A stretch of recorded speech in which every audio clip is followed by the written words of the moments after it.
Hey guys, we are in traffic, so I'm going to do a car video and hope the sound comes through. So I've been thinking all day at work, I'm trying real hard to get off Twitter and stay off it this time. So you have me on public record.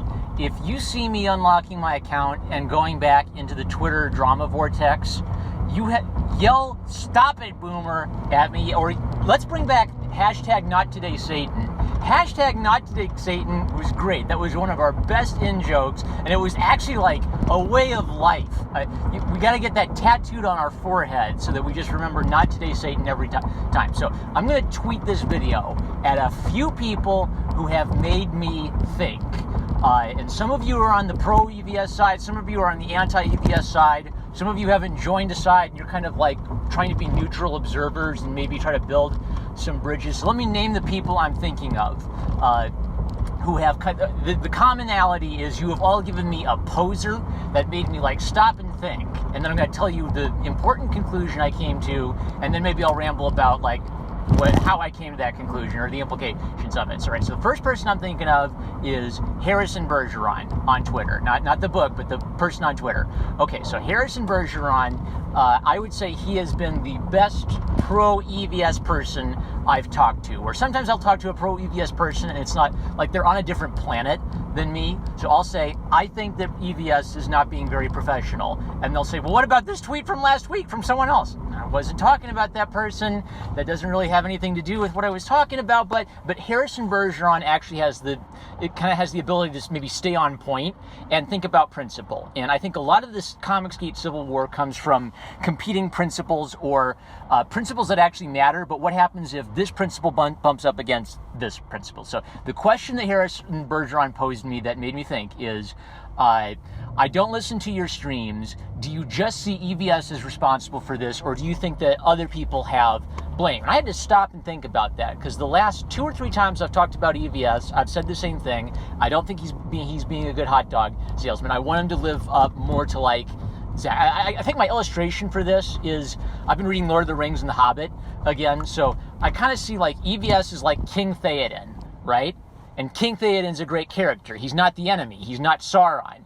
But King Theoden has Wormtongue at his side. And Wormtongue is the war campaign. And the war campaign says, hey, King Theoden, drama! React to the drama! And King Theoden says, oh, drama! And then Gandalf is Ya Boi Zack. I've been seeing people on the anti-EVS side saying, hey, Ya Boi Zack, why aren't you talking about the Civil War? Why aren't you talking about EVS? Because he's friends with EVS. He's not going to turn on his friend, guys. All right, so EVS is Gandalf. He's saying to, Ya Boi Zack is Gandalf. He's saying to EVS, Twitter is cancer. Twitter is evil. Get off it. It's evil. Go away as fast as you can. And Zack is right. Not today, Satan. The day I get off Twitter, I feel great. I feel happy. I feel happy. All right, Zack is right. So the problem I've been having is it's kind of settled into a us versus them fight. So what Harrison Bergeron made me think about is, am I just being anti-EVS, or do I actually have maybe something good I can give you to think about? And by the way, Harrison Bergeron, you have such great taste in literature. Harrison Bergeron is the story everyone should read. Why aren't you watching the #1 Marvel show yet? All right, so the second, what's the second pro-EVS person I'm thinking of? Matt Wanger. Matt Wanger was the first person I ever had on a live stream, and during that live stream I had some technical difficulties, and he got to roast me, and it was great. And here's one of the things. EVS helps people. He is helping some people promote their book. He's helping some people get it in front of their eyeballs. So when I see, EVS promote Matt Wanger, and I like Matt Wanger, I am so happy. Good job, EVS. That's what I want to see. I want to see happy book promotion, all that kind of stuff. So Matt Wanger is kind of on the pro-EVS side. And the thing I'm thinking about with Matt Wanger is he's the kind of guy where Comicsgate exists because guys like Matt Wanger need to be introduced to more people. I remember Gail Simone going after him and just being so petty. Like, oh, you can't draw Matt Wanger. Yeah, it's comics. It's fun.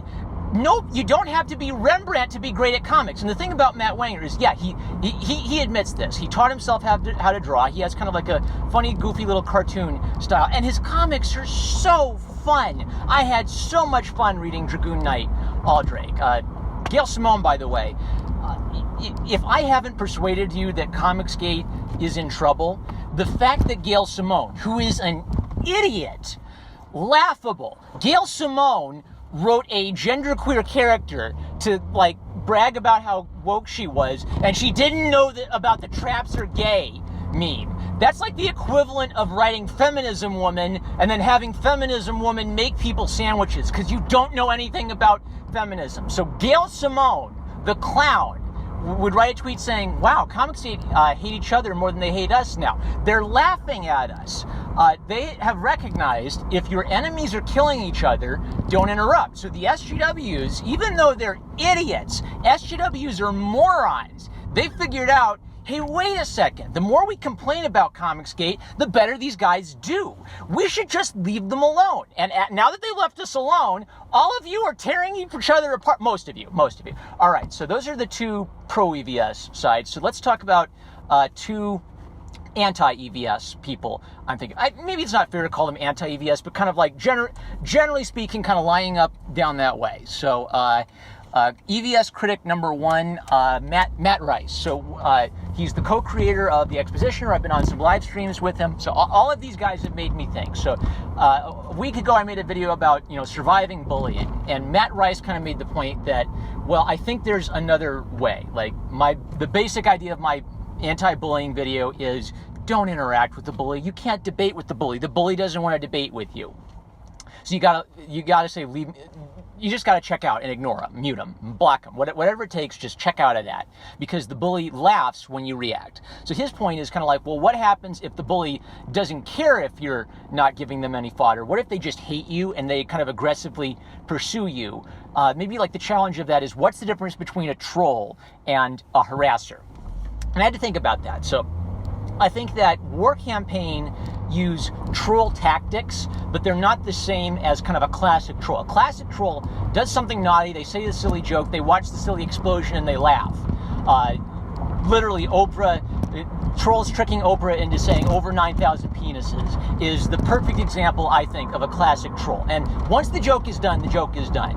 So War Campaign use troll tactics. They're trying to get you to react. They're trying to laugh at you making a silly reaction.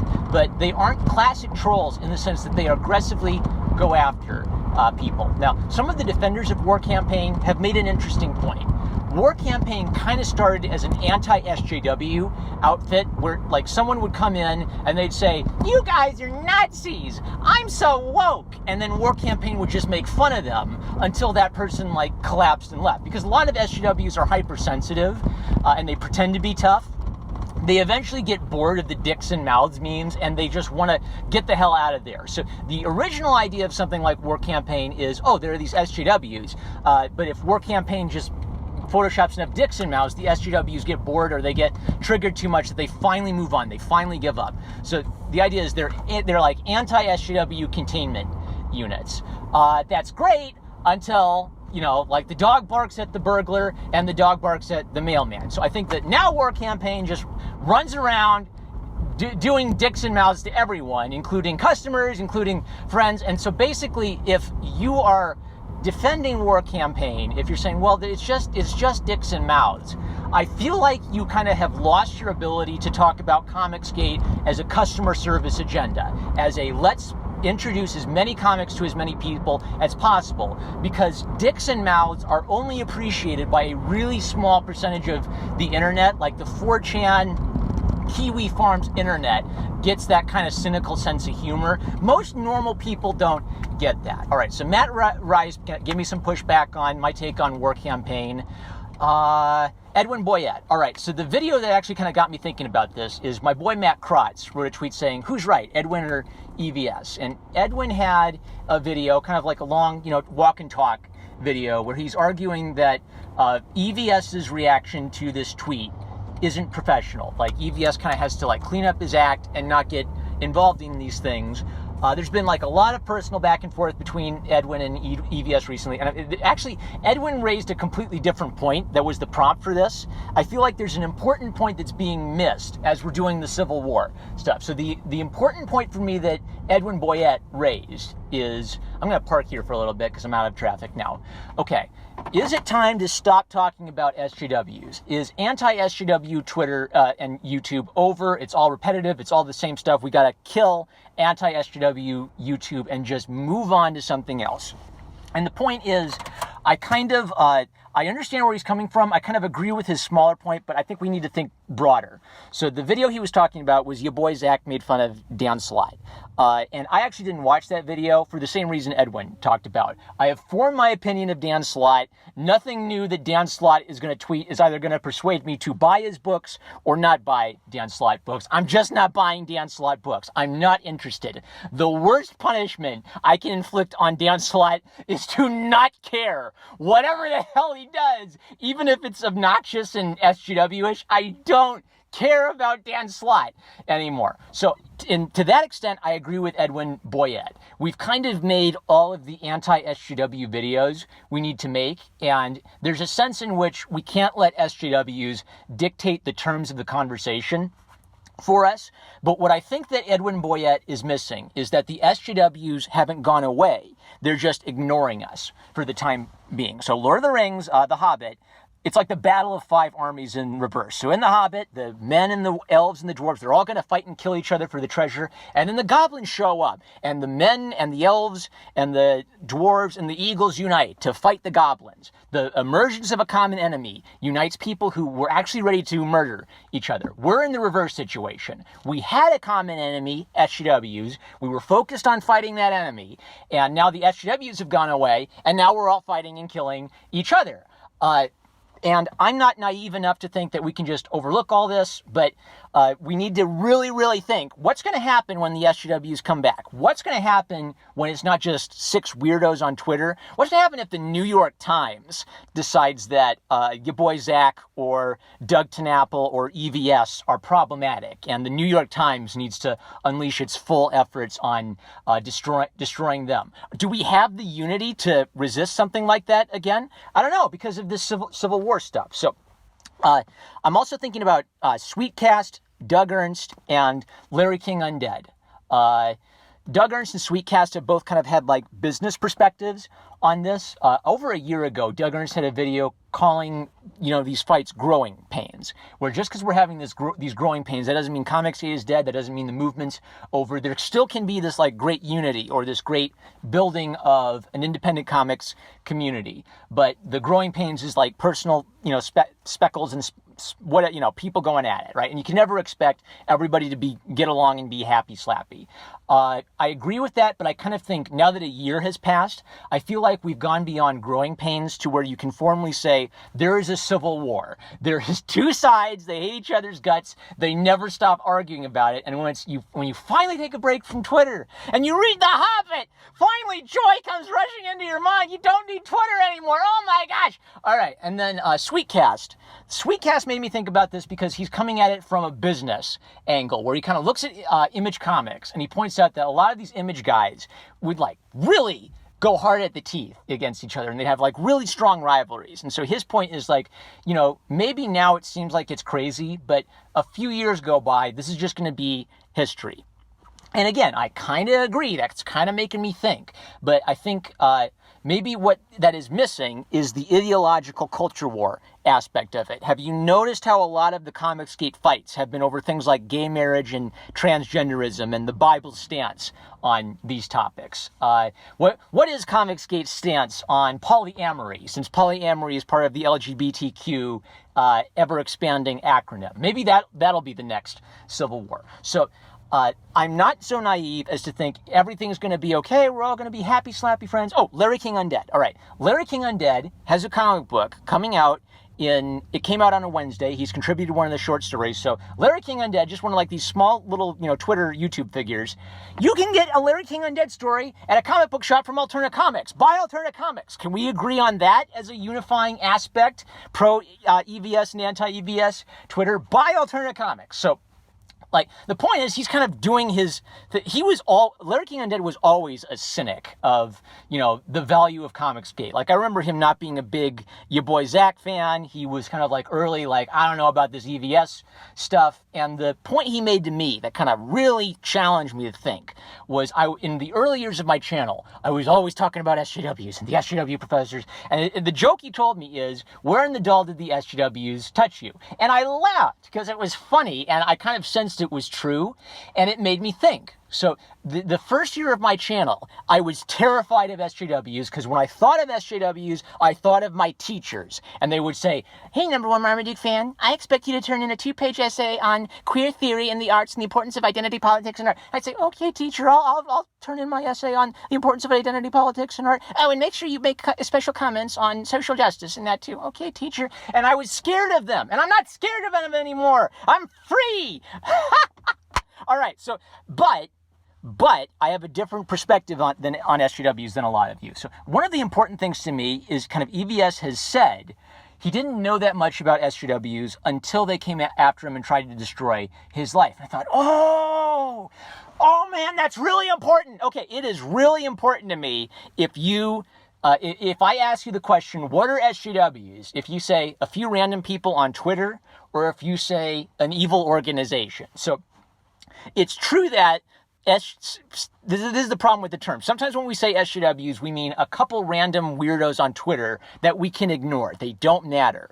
But there are teachers, there are New York Times writers, there are owners of publications. So they're not the crazy people stalking people on Twitter, but they basically agree with the crazy people stalking people on Twitter. So that's when SJW becomes more than just like a few idiots, and SJW becomes something overreaching that doesn't just go away. There's going to come a time, listen to me closely, there's going to come a time where in the Battle of the Five Armies, the goblins are going to come and want to kill us all. Our problem is, are we actually allies or friends anymore, or are we so divided that we're just all enemies anyway, so that we have no common cause? So I want to kind of present to you a potential grounds for a ceasefire. Not a peace, not a everybody be happy, slappy, and get along, friendly, wangly. If you can't say anything nice, don't say anything else. I want to propose to you a ceasefire. So what I would suggest is, what's the difference between a friend, an ally, and a co-belligerent? A friend is your friend. Like, you just like your friend. Your friend could be a dick. Your friend could disagree with you on religion, on politics, on really key stuff. They're just your friend. Why are you policing what they think? All right, so that's a friend, and then an ally is different. SJWs have kind of ruined the term allies too, because they use that as a way of trying to like pressure you into agreeing with them. Oh, are you a good ally? But actually, if you consider the term ally, like the Brits and the United States are allies. Hey, Brits, you and your tea, you kind of suck. How's not having freedom of speech working out for you? And then the Brits say, oh yeah, you dang Yanks. Well, at least we know how to pronounce words correctly, right? We make fun of each other. We're different. We're not the same countrymen. But we kind of like each other, and we kind of agree, yeah, Nazis, we're not big on Nazis. We're going to form a pact to defeat that, right? Allies share a common enemy. They share a common goal. Now, co-belligerents are different. A co-belligerent is someone who shares an enemy with you, but they don't really share a goal with you. They're not really your friend. They're not really your ally. They will probably stab you in the back if they get a chance. So what I would like to propose to Comicsgate is there are obviously some people who are belligerent towards one another, but are co-belligerent towards SJWs. So if you can kind of have the attitude that someone can be my co-belligerent, but they don't have to be my friend, I don't have to support their books necessarily, I don't have to look at them as allies and be happy slappy with them, then it can kind of like change your perspective. You can say, all right, I'll tell you what, you go over there and you do your thing. We're going to go over here and do our thing. And if the SJWs come, we'll join forces in saying, screw you, SJWs. But basically, because we don't trust each other or like each other that much, we're going to play in different boxes. I think having siblings is really important here. The Comicsgate Civil War has an element of, you're a butthead. No, big brother, you're a butthead. No, little sister, you're a butthead. No, big brother, you're a butthead. And mom and dad come by and they say, enough. You guys have been going at this for 30 minutes. Go to your rooms. Play in separate spaces. Now, I don't want to I am oversimplifying everything. I'm really oversimplifying everything. There's a difference between talking about something with principle and just endlessly talking about the same few disputes over and over again. And even if you're right, the dispute itself can be stupid if the army of goblins are waiting in the mountains watching you guys kill each other and they're ready to come back at any time and just lay waste to all of you.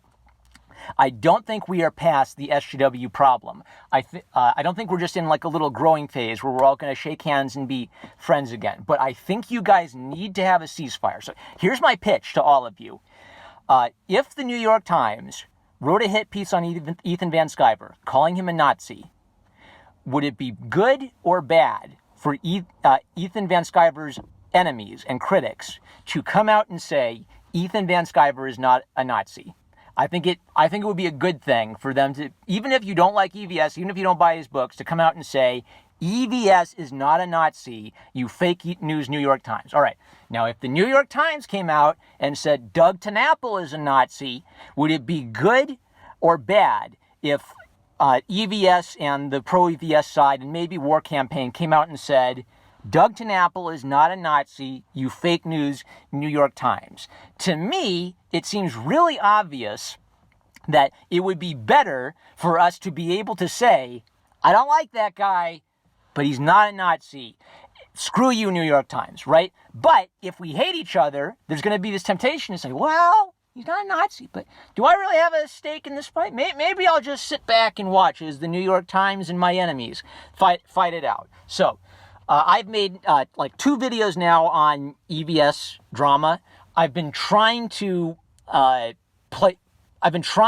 be an objective, like, let's look at this argument, let's look at this argument kind of guy. And my problem is when I run into it on Twitter, I feel like Twitter is cancer, and I don't know how I'm supposed to use Twitter I'm constantly being misunderstood. And maybe it's like part of my profile pic. Like, my profile pic is a dog with sunglasses and a pipe, and he looks like a self-important SOB.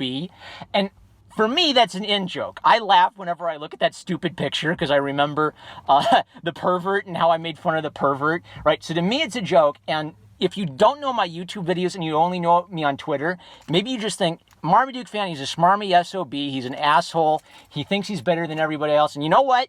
You are right. I am a smarmy SOB, I'm an asshole, I do not belong on Twitter. Thank you guys for making me think. I love you guys, but I am off Twitter. I need to show you that I am committing to what I actually believe here. Twitter is cancer. I can't be on Out of storage. Love you. Catch you later.